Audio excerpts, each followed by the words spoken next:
ఆకలైనా కూడు లేక సీకటైనా గూడు లేక ఒంటి మీద బట్టలేక ఒంటరైన జీవితాలురా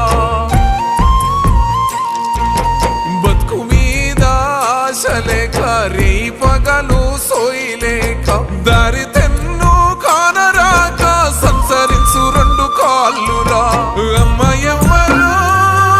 ఈ బతుకుల్ల మలినాల తరరాత రాసిన బెమ్మ ఎవ్వరు నాన్న ఎవ్వరు ఈ తెరచాటు నవ్వుల్ల నరకాన్ని పూసిన దేవుడెవ్వడు ఆకలైనా కూడు లేక సీకటైన